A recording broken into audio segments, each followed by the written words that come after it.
Comment réagit l'Europe face à cette conférence climat? Eh bien, plutôt pas mal. Vous allez voir cette Europe dont on dit souvent, elle est désunie. Ben non, là, vous allez voir qu'elle observe cette COP21 avec beaucoup de précautions et pas mal d'efforts ont été réalisés, comme va vous l'expliquer Valérie Lerouge, notre correspondant à Bruxelles, les préoccupations environnementales de l'Union européenne. Alors, il faut le préciser, ça date pas d'hier, ça, cette affaire. Bonjour Valérie. Bonjour William, non, on peut même le dater à octobre 1972. C'était déjà à Paris un grand sommet des chefs d'État des futurs 9 États membres. Ah oui, c'était plus simple à l'époque.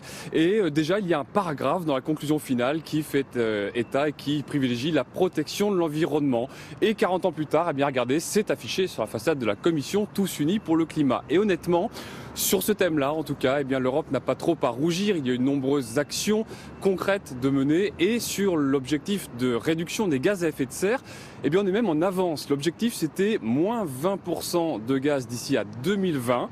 Et aujourd'hui, on est en 2015 et on est déjà à moins 23%. Alors, ça se complique un peu, hein. Évidemment, à 28 États membres, c'est plus compliqué. Et puis, avec la crise, eh bien, chaque État a tendance à voir un petit peu midi à sa porte et à la jouer plus solitaire. Donc, certes, l'Europe arrive ce matin unie à la COP21. Elle parlera d'une seule voix, mais en coulisses, ça a été une autre affaire. Reportage avec Frédéric Fenémont. Carole Dieschbourg, c'est elle, la ministre luxembourgeoise de l'Environnement, qui va porter la voix de l'Union avec le commissaire européen au climat, l'Espagnol Miguel Canete. À eux deux, ils vont négocier au nom des 28 ministres de l'Environnement avec une feuille de route votée fièrement à l'unanimité il y a 2 mois. Aujourd'hui est un très bon jour. L'Union européenne a arrêté une position très solide pour Paris. Nous sommes unis, ce qui est le plus important, et prêts à conclure un accord ambitieux et robuste sur le climat. Mais derrière les sourires de façade, les 28 ont eu bien du mal à se mettre d'accord.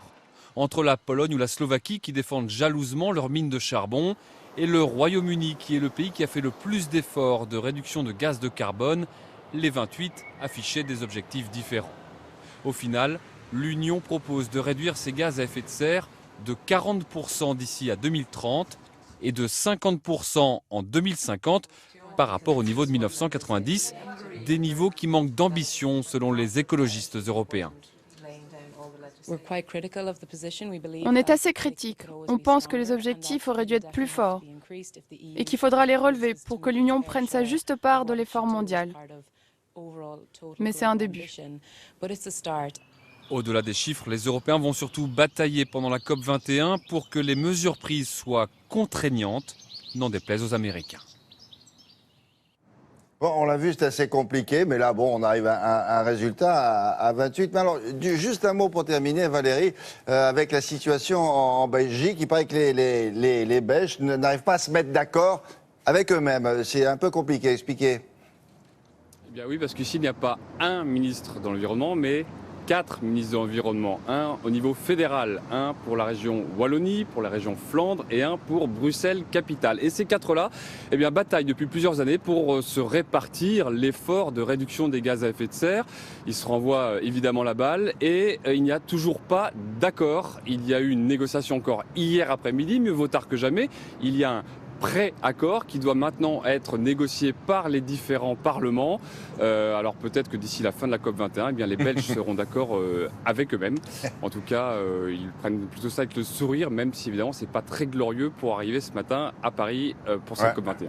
Merci beaucoup Valérie. À très bientôt évidemment cette semaine.